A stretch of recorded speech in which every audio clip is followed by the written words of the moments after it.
na ipinasa sa akin yung responsibilities ng ating kumpanya na makapag-share tayo ng knowledge and wisdom. No, is malaking bagay na hindi kayo bayaran. Tama po? Now, itong income na to, yan po yung binigay sa akin. After 2 years. At hindi po kasama yung asawa ko. Dati nung pinatitigil niya po ako sa DXN, tinatapon yung damit ko. Pag umattend ako ng training, may dala akong box. 1 kilometro, dala akong 2 box. Yung isang box, iiwan ko, bubuhatin ko yung isa. At pag inabot ako ng una, sasabihin nun, talagang ang tibay mo. Nagbasa ka ng katawan mo sa gripo. Diba? Ganun po yun. Pero ngayon, ano sabi partner kami nung pinaayaw ko? Ikaw na lang! Diba? Ganun po. Bakit? No? Ganun po binago ni DXN yung buhay ko. Ano ba? Kaya pa ba? Yes. Kaya pa. So, magkwento lang ako, tapusin ko na yung kwento. So, mga 5 minutes lang to, ay 3 hours. Yun! Kwento to ng isang bata at isang monk. Ang pangalan ng monk, Kevin. Yun. Yung bata, Boy Pana. So, sa isang malayong lugar sa China, may isang monk. Napakarusay niyang kumana. Grand Slam champion. Siya yung pinakamahusay. Siya yung mentor mentor. May isang bata na nakapansin kay Monk Kevin. No? Si Boy Pana. Lagi niya pinapanood. No? Hindi pa lang siya pwedeng sumali sa competition na bakit? Underage pa siya. 17 years old. No? Nung next year, 18 na siya, excited siya. Dali-dali siyang pumunta doon sa registration booth. Hinanap niya yung master, yung monk. At nalungkot siya. Wala na doon yung monk. Bakit? Siya lang doon lang siya magpapamentor. Ang ginawa niya, nagpalista siya kasi 3 months mag-uumpisa yung competition. Meron pa 3 buwan. Nandiyan pa ba kayo? Nakikinig pa ba? Yes! Training? Tama? Yes! May 3 buwan para sa training. Pinuntahan niya ang taas ng bahay. Bangin na andun yung monk. Doon nakatira. And he found out, nag-retire na pala yung monk. Sabi niya, Master, turuan mo akong pumana. Gusto ko, ikaw yung maging mentor ko. Sabi ng monk, ni Monk Kevin, di na kaya, kapoy nag-yud. Masaya pala. Nakapoy na, way na, matanda na. Pero sa kukulitan ng bata, nanay, 1 linggo, umulan, umaraw, uminit, gutom, naawa yung monk. Sige na nga, Boy Pana, pagbibigyan kita. Pero, ikaw na lang yung last na estudyante ko. Yes, master, yes, master. Ito ang gawin mo.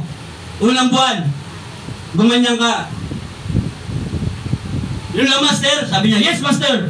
Uwi siya ng bahay, 1 month. Pasok sa school. Sabi ng mga classmate, Boy, paano ang ginagawa mo? Mukha kang tanga. Bigyan yung bata. Sabi niya, yung nanay at tatay, naikanto ka na, anong ginagawa mo? Bigyan yung bata. Bumalik na siya pagkatapos sa 1 buwan. Sabi sa master, Master Kevin, tapos na yung task mo. Good. Pangalawa naman. Pag ano naman, yung release ng pana, parang pangit ganun. Pag-release ng pana, mukhang tanga. Everybody laughing at him. Tama? Yes. At pagbalik na doon sa monk, after 3 months, mahusay na yung bata. Sabi ni Master Kevin, Boy Pana, eto na yung last test mo. Kumuha ng apple, pinatong dito. Pinana, inasinta ng master. Pinana yung apple. Siyempre, yung bata, si Boy Pana, may trust doon sa mentor. Bullseye. Yung apple. Sabi nung master. Yung Master Kevin, ikaw naman, Boy Pana. Ang ginawa ni Boy Pana, alam niyo ba kung ano kinuha niya? Cherry. Mas maliit. Alam mo cherry? Yung nilalagay sa ice cream? Yes. Yun ang kinuha niya. Master, sa'yo ko ito ilalagay. Sabi ng master, bakit naman? Di ba may tiwala ko sa'yo kanina? Pinana mo ko ngayon. Magtiwala ka rin sa akin. Nangangatog yung master. Nagdasal. Hindi alam nung ano. Ngayon, pinana ni Boy Pana. Tusok.